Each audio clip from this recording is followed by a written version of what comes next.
Hey YouTubers, it's Charlie. So exciting news, DC Rebirth #1 just dropped. Jeff Johns is effectively fixing the DC universe. So I'm going to explain what's going on with Flash, Superman, Batman Rebirth. Pretty much every character in the Justice League is getting a Rebirth title. Each of the other Justice League Rebirth characters will happen pretty soon. Flash Rebirth #1, Superman Rebirth #1, Batman Rebirth #1. They'll all drop in the next couple of weeks, but effectively think of it as a retuning of all the characters. The thing I really like about this is that it puts the Flash at the center of the DC universe again, in the same way he was at the center of the universe during Flashpoint, which I know kind of gets into Flash TV show stuff. It's all so much fun how this weaves together, even though technically the comics are slightly different from the TV shows. So what the hell is going on? Everybody's freaking out because DC changed a bunch of its continuity.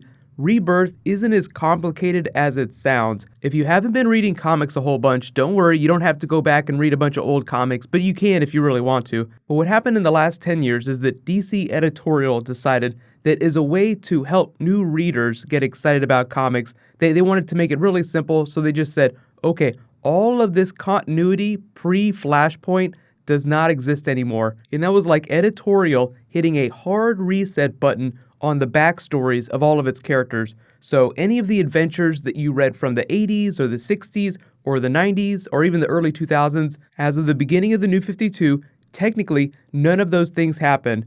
Even inside DC editorial, it was a very controversial decision because you're basically saying that like all of these comics, thousands and thousands of stories and characters, their lives did not matter before the New 52. On a creative level, what it seemed like the New 52 was doing a darker take on the characters, just making it darker, grittier. Within a couple weeks, a giant portion of longtime comic book fans gave it a hard pass, just said, these are not the characters that I love, I'm not reading this anymore. And a lot of that was reflected in like the business financial side of things. Like they just did terribly on a financial level. So DC did the Andrew Garfield to Tom Holland Spider-Man thing where you do a quick refresh in a very short amount of time and say, okay, let's fix this. Jeff Johns kind of rides in with his Green Lantern ring and his Superman cape and fixes everything by doing the same thing for all of DC's characters that he had done with the Flash previously, like bringing back Barry Allen in Flash Rebirth, doing the same thing with Green Lantern. So I know I'm blowing a lot of smoke up Jeff Johns' butt, but he's not the only person that worked on this. There were a lot of other people involved, a lot of creative people, a lot of artists, a lot of writers.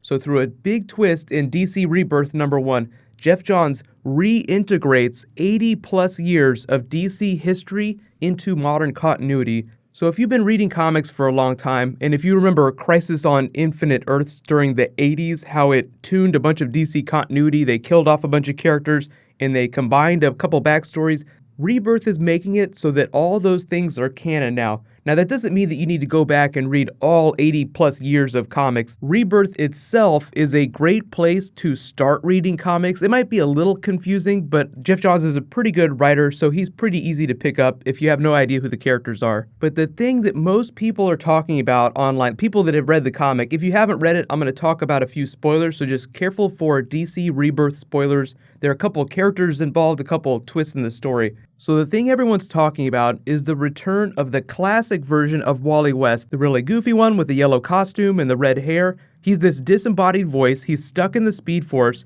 and he's trying to come back. He notices that something is wrong with the universe, someone fundamentally changed something, and everything went to shit. So it's like saying that the New 52 was a really bad dream, but the bigger twist is finding out who's responsible for that. And I'll say careful for spoilers one more time, just in case you haven't read DC Rebirth.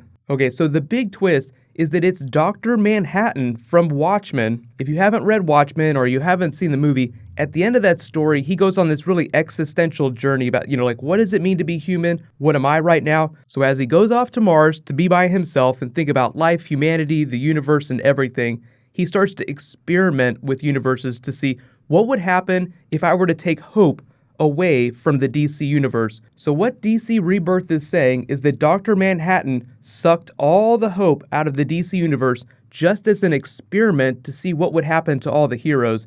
So the New 52 is effectively hopeless, which I think is just hilarious. So DC Rebirth is an attempt to correct that. So it's not a reboot of the characters, it's just a way to say they're going to try and fix the mistakes of Dr. Manhattan. But I think what we're all hoping is they don't turn Dr. Manhattan into the big bad, like it isn't Dr. Manhattan versus the DC Universe, because he's not an evil character, so we don't really know how the story's going to play out. This is how it started, this is the reason they decided to do Rebirth, but it's a huge event, so I recommend you all check it out. It's way more interesting than what they're doing with Captain America right now. Marvel just dropped a new Captain America comic. There was also a very big WTF twist that I'm not going to spoil right now, but people are going crazy online. But what's happening later tonight is I'm posting my Arrow finale video after that airs. Be sure to subscribe to get that video. There is going to be a new round of the giveaway. All you have to do to enter is be a subscriber and leave a comment on this video. And because there's so much DC, Rebirth, Flash finale stuff happening, I'm going to go ahead and crown a giveaway winner from last night. I'm just going to do extra DC giveaways this week just because so much awesome stuff is happening. Congratulations to the latest giveaway winner, Zach T. Be sure to private message me on the back end of my channel so I can get your contact details. That's just on the About page. So I'll remind everyone about the new round of the giveaway whenever I post that Arrow video tonight. So even if you haven't been watching Arrow this season, I would recommend you check it out. Finales and premieres are always a huge deal. And without giving Flash finale spoilers away, because some of you might not have watched that yet, I'm not expecting what happened in the Flash finale to completely wipe the slate clean for all the other TV shows, but there will be ripples and consequences felt as a result of what Barry did. So I'll talk more about that in my Arrow video later tonight. So while you guys wait for that Arrow finale video to post tonight, you can click here for my Flash finale video. I talk a little bit about what's going on in Season 3. And you can click here for my Flash Season 3, Supergirl Season 2 promo video. They're teasing a big 4-way crossover. It's going to be awesome. So thank you so much for watching, everybody. Let's high five. I'll see you guys tonight.